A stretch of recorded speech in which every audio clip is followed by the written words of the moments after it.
Bienvenidos a una nueva edición de Juicio al Misterio.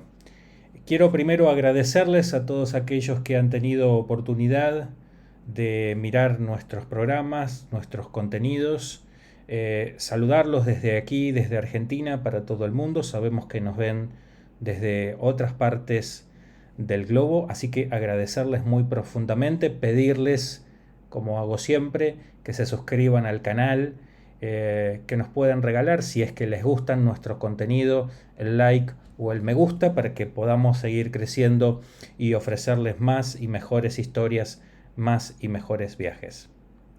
En esta oportunidad vamos a contar una historia, diría, de las oscuras. Prometimos cuando comenzamos este viaje hablar no solamente de las luces, no solamente de eventos paranormales, sino también de la oscuridad, de las oscuridades, de aquellas personas que han realizado, que han cometido algunos de los hechos más aberrantes de la historia, y que en este caso vamos a hablar de asesinos seriales, pero de uno muy particular. Todos lo son. Quitarle la vida a otra persona se puede poner entre las cosas más terribles que puede hacer un ser humano. Y lo es más terrible aún cuando quitarle la vida se dispone o se compone de un objeto casi de vida del personaje del que le vamos a hablar. Hablaremos en esta oportunidad de Manuel Blanco Romasanta, que nació en Galicia el 18 de noviembre de 1809. Es posiblemente el primero y el único que haya sido procesado como un hombre lobo, como una persona que sufre el mal de la licantropía, y que eso haya sido llevado a juicio y que haya sido tenido en consideración al momento de dictar sentencia. Romasanta fue acusado de 9 víctimas, imputado por el homicidio y la desaparición de 9 personas, pero luego, como veremos, él mismo confesó 13. Sobre las otras 4, hipotéticamente, la leyenda cree que forman parte de su faena de sangre, pero que obviamente, por los tiempos que corrían, estamos hablando del siglo XIX, todavía no se contaba con los elementos que tenemos hoy desde las ciencias forenses para dar debida cuenta de ello. Quiero hacerles conocedores del primer dato curioso sobre la vida de Romasanta.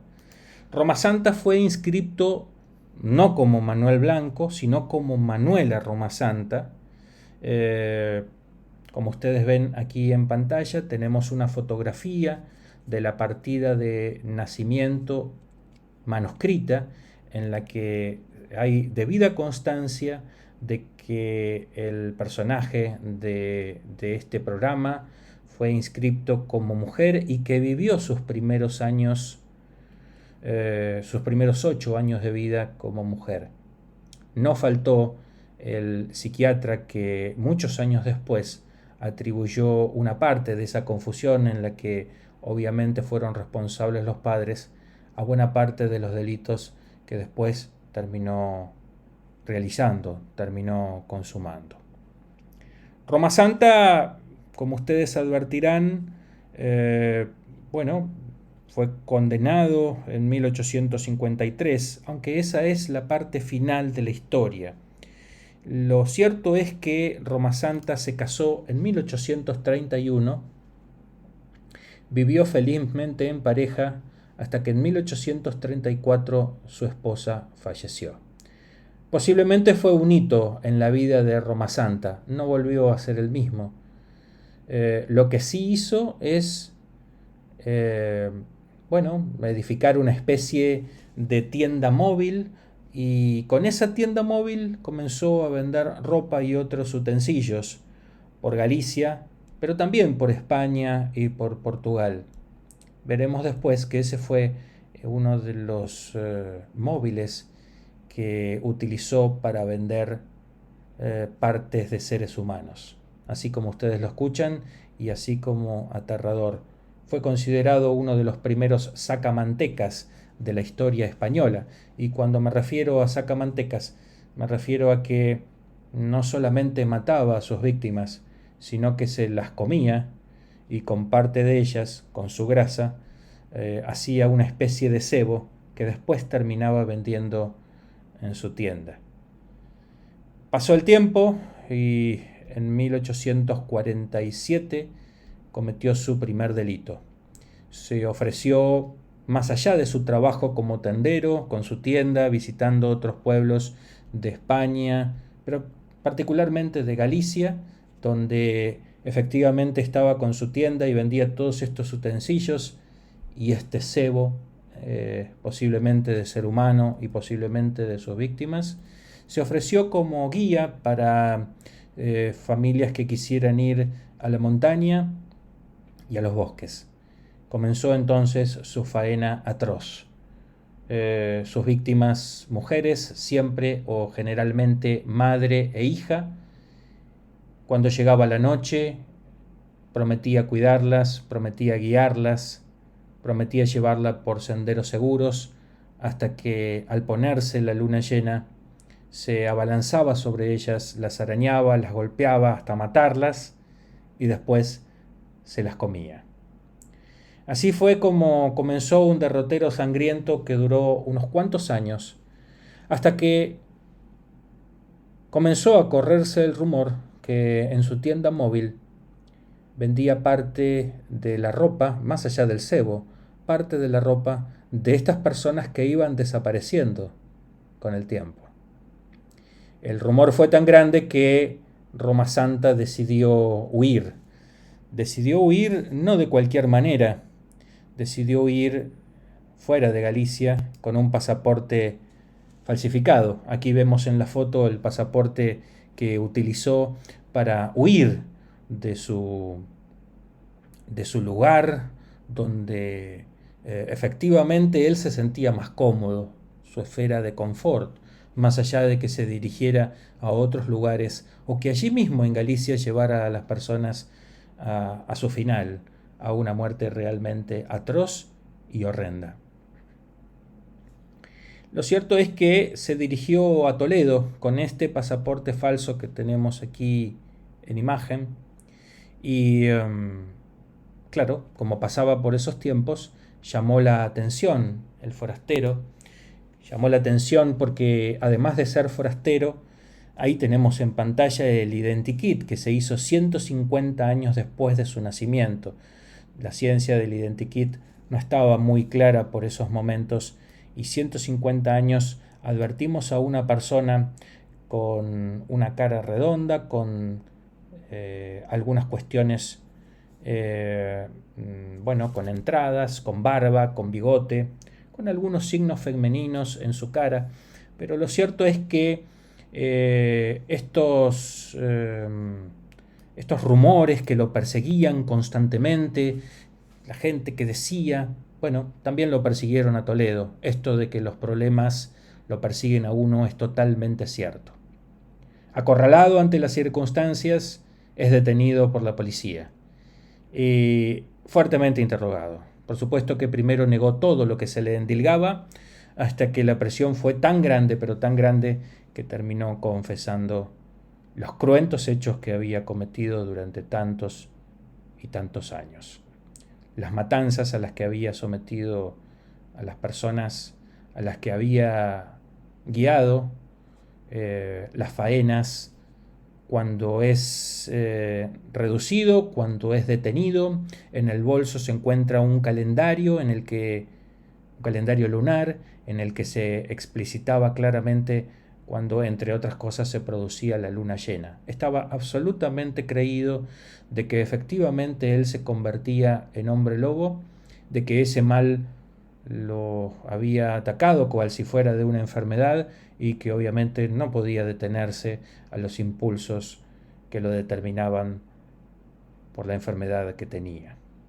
Al momento de ser detenido en 1853 dijo que ese mal ya no lo tenía, que el 29 de junio de 1852, el día de San Pedro, había sido limpio de ese mal que le aquejaba, y entonces ya no podía transformarse más en ese hombre lobo, en ese licántropo. Veamos que en la época se producían, se llevaban adelante algunas publicaciones que lo tenían como si fuera una especie de personaje de época, evidentemente atroz, por donde se lo mire, por donde se lo pueda imaginar. Todas estas cuestiones llevaron a que fuera juzgado en 1853. Vemos ahora una pequeña reseña de la causa formada en el juzgado de primera instancia de Alariz, distrito de La Coruña, contra Manuel Blanco Romasanta. Judicialmente, allí tienen ustedes la tapa de la reseña de la causa, judicialmente llamado como el hombre lobo, por varios asesinatos. Dijimos 9 reconocidos por él, 9 imputados y 13 reconocidos por él. Lo cierto es que, como había devorado a sus víctimas, no había ningún rastro de ellas, solo el rumor de la ropa. Obviamente, ante estas circunstancias, Manuel es encontrado culpable y condenado a muerte en 1853. No termina allí la historia de Romasanta, su raíz, su faena de sangre, de lobo, de asesino. Condenado a muerte, la reina Isabel II, con su bonomía y con su inteligencia, cree que es el momento adecuado para que un hombre de esas características sea estudiado, y decide otorgarle el indulto precisamente con esa finalidad. Es entonces destinado a que a través de la hipnosis o el estado alterado de conciencia se lo pueda estudiar, se lo pueda efectivamente sonsacar algún tipo de detalles sobre los horrendos crímenes que había cometido. Insisto, no solamente destruía a golpes a sus víctimas, sino que también se las comía, sino que también con sus restos y con el sebo de la grasa hacía incluso algunos elementos que terminaba vendiendo en su tienda móvil. Duró poco esta circunstancia de estudio, pero lo poco que duró le sirvió a Romasanta, a través de esta hipnosis o estado alterado de conciencia, o posiblemente de sus propios recuerdos, la posibilidad de encontrar huesos de presuntas víctimas, allí donde él mismo indicaba en estos interrogatorios que tenían que ver ya no con la causa judicial, sino con el estudio. Había sido sonsacado de su verdugo para ser estudiado por la ciencia. No se pudo determinar, más allá de toda duda razonable, si se trataba de un enfermo, si se trataba de un conocedor pleno de la criminalidad del acto que estaba llevando adelante. Los psiquiatras o alienistas, como se les llamaba por ese tiempo, no habían estudiado aún en profundidad estas circunstancias, y los pocos que había no se encontraban cerca del lugar donde se habían cometido los hechos, pero fundamentalmente de donde se había llevado adelante el juicio, como para poder estudiarlo más en profundidad. Pero quiero, para ir terminando, leerles una pequeña sinopsis, una pequeña transcripción de las actas del juicio, en la que algún médico tuvo oportunidad de dar una semblanza de don Romasanta. Y leo textualmente: el procesado no es loco, ni imbécil, ni monomaníaco, ni lo fue, ni lo logrará ser mientras esté preso. Y por el contrario, resulta ser un perverso, un consumado criminal capaz de todo, frío y sereno, sin bondad y con albedrío, libertad y conocimiento. Es decir, una persona que estaba en pleno uso de sus cabales, aunque por supuesto para los psiquiatras se trata de trastornos de melancolía, esquizofrenia, histeria y alteraciones del lóbulo frontal. Todo esto estudiado muchos años después de que Romasanta incluso estuviera vivo. Insisto, aquí vemos que el identikit que se pudo sacar de Roma Santa se hizo 150 años después de su nacimiento, por supuesto que muchos años después de haber fallecido. Con lo cual, estamos en presencia de uno de los delincuentes más atroces de la historia de la criminología. No existían en ese momento todos los elementos para saber o para estudiar en profundidad cuál había sido la causa que había determinado a una persona a cometer tan horrendos hechos contra congéneres. Pero lo cierto es que efectivamente los delitos se habían cometido, las personas habían desaparecido y teníamos a un imputado, a un condenado que tomaba la participación en esa desaparición. Lo cierto es que poco tiempo después de este indulto y poco tiempo después, algunos meses del estudio de este psiquiatra, de este hipnólogo, Roma Santa es trasladado a un lugar, a otro precinto, y finalmente se supone, porque nada más se sabe de él, que fallece en el último lugar de destino. No sabemos cómo, no sabemos en qué circunstancias, no sabemos si murió por causas naturales o si fue determinado a dejar de existir, aun cuando había sido indultado por la propia reina. Tampoco tenemos más datos que aquellos que nos arrojan los archivos, el propio expediente y alguna transcripción de los acontecimientos posteriores en las actas del juicio, y lo que han podido sonsacar los alienistas o los psiquiatras muchos años después de la existencia de Roma Santa. Así termina la vida de uno de los crueles o de los más crueles homicidas de todos los tiempos, que mataba a sus víctimas, pero que también se las comía. Vamos entonces a las conclusiones finales.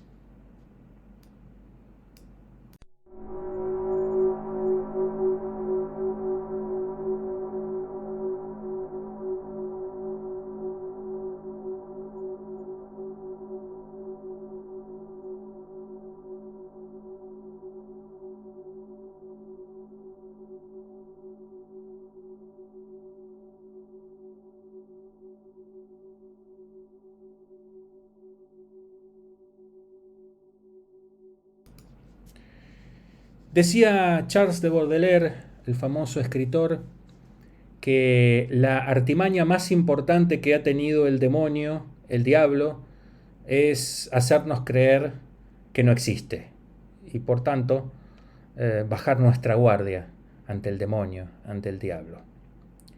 Honestamente les diré que no estoy seguro de la existencia del demonio como ser preternatural, como ser espiritual. No estoy tan seguro. Tampoco podría negar su existencia, viendo las cosas que vemos en nuestro mundo y en nuestras historias. Pero si algún artilugio del demonio, si algún estertor, si alguna manifestación del mal puede describir la existencia del príncipe de las tinieblas, estoy seguro que una de ellas bien podría ser la de quitar la vida de otro, y tanto más la de quitar la vida de otro en circunstancias tan espeluznantes. Una persona que con su fuerza, con sus capacidades de psicópata, de manipulación, una persona que era tenida como un buen cristiano, un buen lugareño, un buen vecino, un príncipe casi, pero que llegada la luna llena se transformaba, no físicamente, pero sí mentalmente, en un hombre lobo, y saltaba sobre sus víctimas y las arañaba y se las terminaba comiendo. ¿Hasta dónde llega la mente? Bueno, hasta allí, incluso más allá. Ya tendremos oportunidad para hacer muchos otros de estos viajes hacia la más profunda de las oscuridades de la mente, y veremos que hay un denominador común, que es el desprecio absoluto por la vida ajena. ¿Qué peor manifestación del demonio podría haber? ¿Qué peor manifestación del mal podría haber que esta? ¿Habrá sido causal de tamaño personaje lo que vivió en su niñez? ¿Habrá sido muchos datos que desconocemos sobre los primeros años de vida de Roma Santa? Este desprecio incluso por la propia identidad del niño habrá sido la que lo determinó a transformarse en una bestia, en un monstruo. ¿Qué es lo que lleva a una persona? ¿Qué es lo que lo determina a terminar con la vida de otra persona y más en estas circunstancias? Bueno, los criminólogos, los que se dedican a estudiar la psiquis de las personas, los psiquiatras, siempre están detrás de ellos. Nos faltan todos estos estudios que se hacen en las grandes policías del mundo, los perfiles psicológicos que se hacen en el FBI y en tantas otras partes del mundo, pero siempre terminan saliendo personajes de estas calañas, de estas características, que terminan destruyendo la vida de personas y de todos los que lo rodean. Ahí está el mal. Posiblemente ahí está el mal, en no haber quizá cuidado a una persona cuando más lo necesitaba, cuando estaba formándose su personalidad.